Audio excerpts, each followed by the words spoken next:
Hello and welcome back to my channel. Today I would like to share with you my collective reading for the full moon in Aquarius. I'm using my go-to deck, the Faulkner Tarot. So for those of you that don't know, it's the first modern day photographic tarot deck which shows real people and real life situations we can all relate to. A full moon occurs when the sun is opposite the moon and the highlights opposing forces or polarities within our life. So when you look at it over a 12-month period, the moon will travel through all 12 zodiac signs.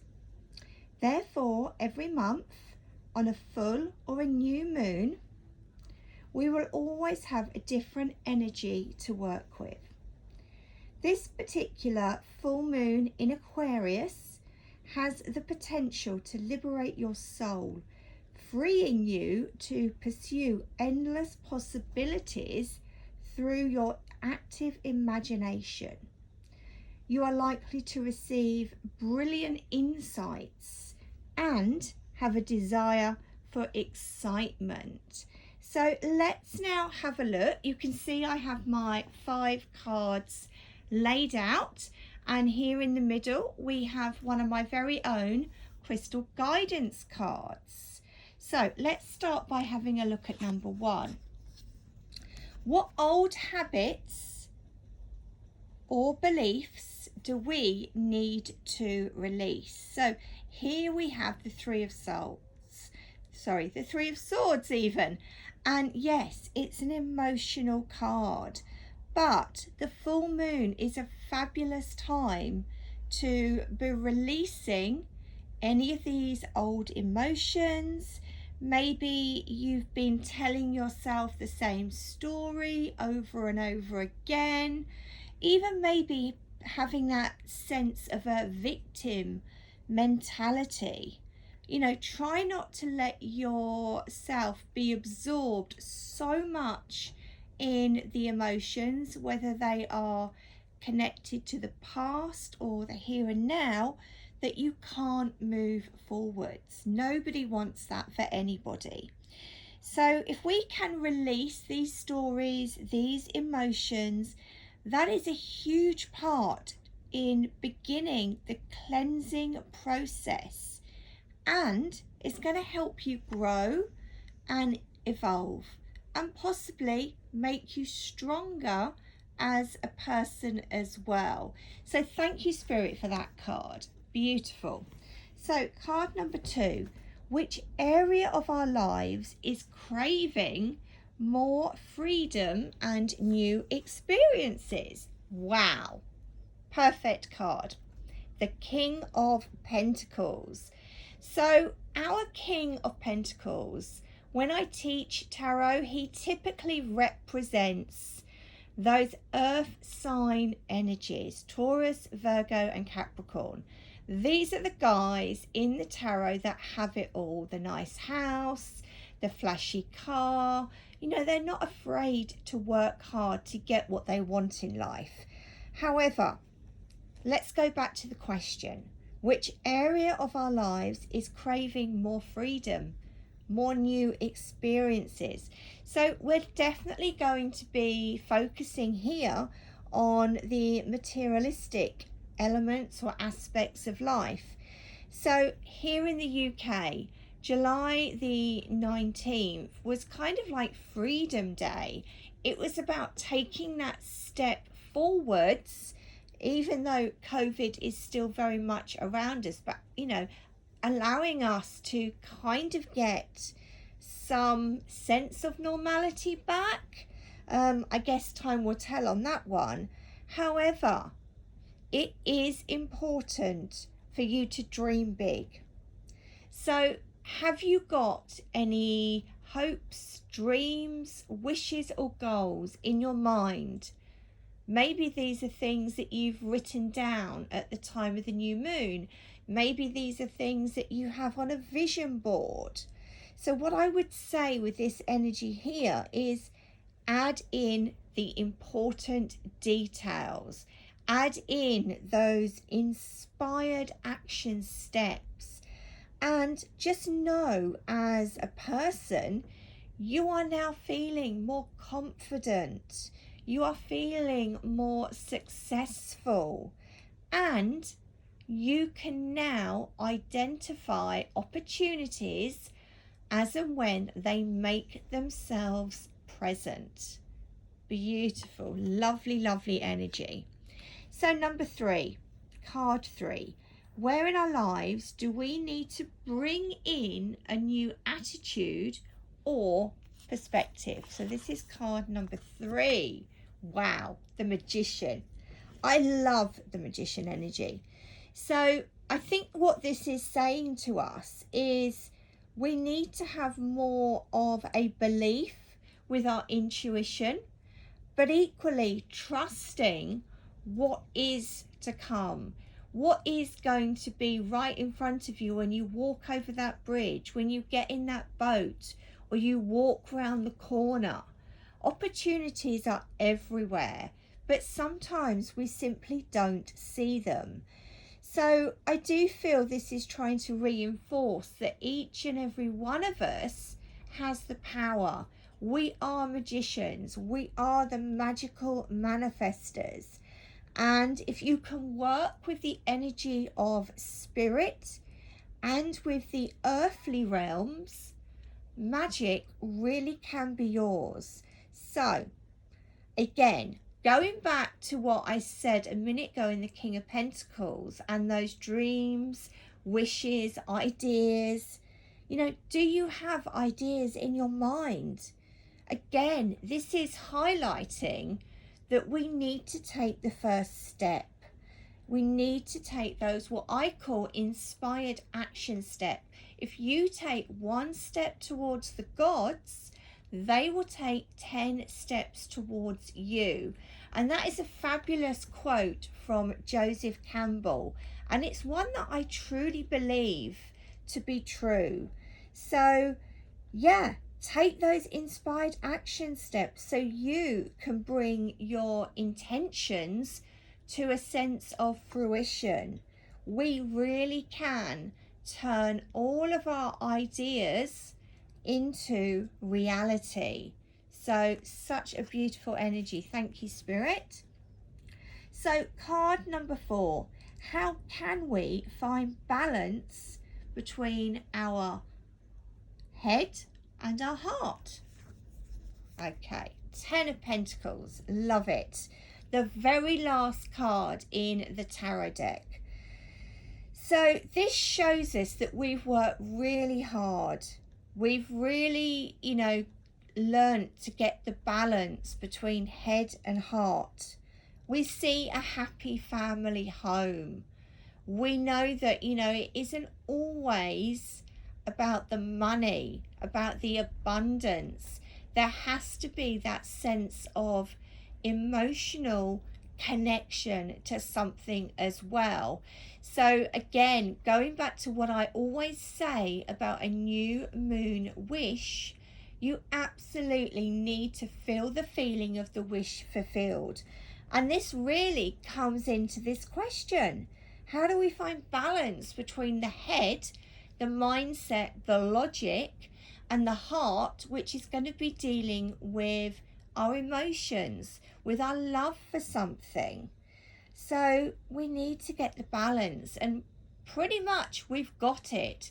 For some of us though, reflection might be needed, but equally, if you focus on all of the positives that you've already managed to create within your life, it's going to give you that sense of feeling complete, that you are in alignment with your head and your heart. And actually, one of the major things with this card typically is that it's about leaving a legacy. How do you want to be remembered? Do you want to be remembered as that person that's completely logical about anything and everything? Or do you want to be remembered by somebody that has the balance between head and heart? And you can see the passion and the logic that you or somebody else may have put into achieving what it is you want to achieve. So beautiful. So our final card is card number 5. So how can we inspire others? So the Aquarius energy is very much new age. It is about thinking outside the box. It is about perhaps even expecting the unexpected.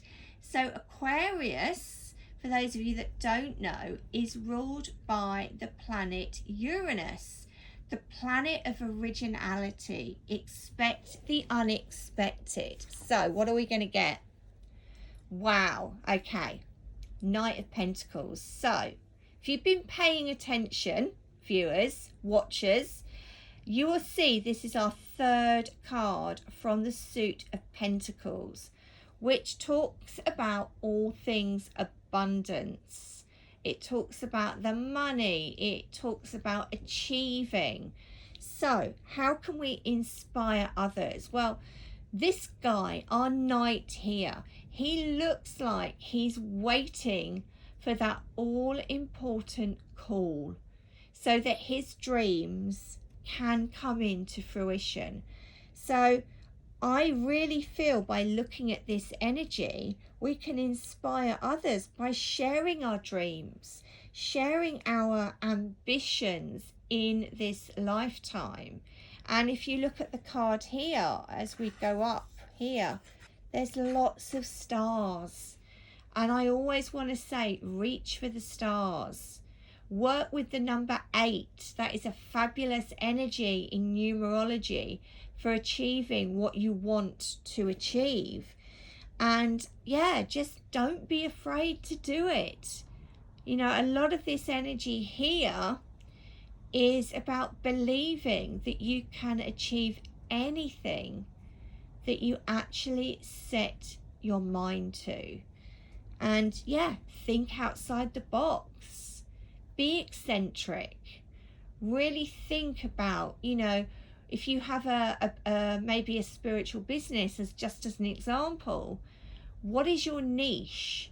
What are your soul clients? Who do you want to attract? So I'm a 22 life path.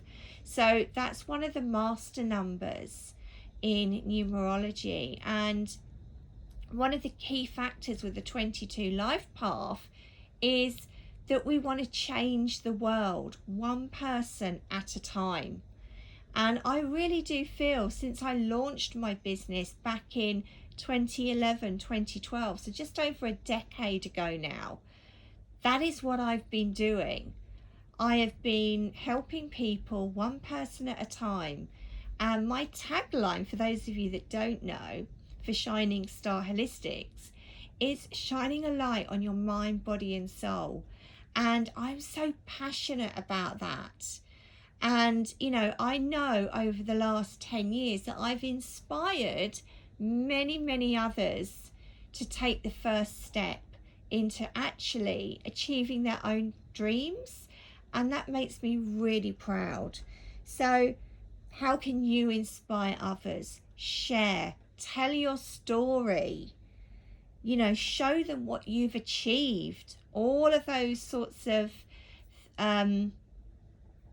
aspirations are absolutely going to inspire others to move forward. You know, even though full moons are typically about releasing anything that we no longer need, okay? So writing it down, burning the letter, ashes in the dustbin. It's also about forgiveness for yourself and others. And it is actually harvest time. So if any of you guys wrote your new moon wishes 2 weeks ago when we had the new moon, some of those wishes might actually be coming in to fruition right about now. So final card is our crystal guidance card. Beautiful. Citrine, the solar plexus chakra. So let me read you the message. Citrine brings the warmth of the sun into your life, along with prosperity, self-confidence and self-esteem. You are being encouraged to take some time out today for joyful play. It is time to open your heart and your mind to your deepest desires and believe they are already manifesting. Remember, feel the feeling of the wish fulfilled. Success really is within your grasp. So even though, yes, full moons can also bring about heightened emotions, positive or negative, what I really feel from just looking at these cards and doing this collective reading, yes, we have things we need to release coming in from the Three of Swords, but then we really have to focus on moving forwards, you know, bringing in those new attitudes, those new perspectives, you know, allow aspects of your life to have more freedom and to experience new things, finding that balance between head and heart and inspiring others. So I really hope that you've been able to take something from this collective full moon in Aquarius reading. If anybody would like a more personal reading, then pop along to my website where you will see the full moon in Aquarius email reading listed. Alternatively, if you would like to have a conversation with me, why not book an intuitive session and we can certainly, you know, explore the energies for the full moon in Aquarius and really delve deep to see where you need to be guided. So all of my information about my social media platforms you will find in the bio. The links to the website, the links to the podcast, Shining Star Holistics. There literally is lots of things that I can offer to you to literally shine a light on your mind, body and soul. So once again, I hope you've enjoyed this month's collective reading. Thank you so much for listening. And if you like the video, leave me a comment, subscribe, and feel free to share with like-minded souls. Until next time, lots of love from me, Julia at Shining Star Holistics.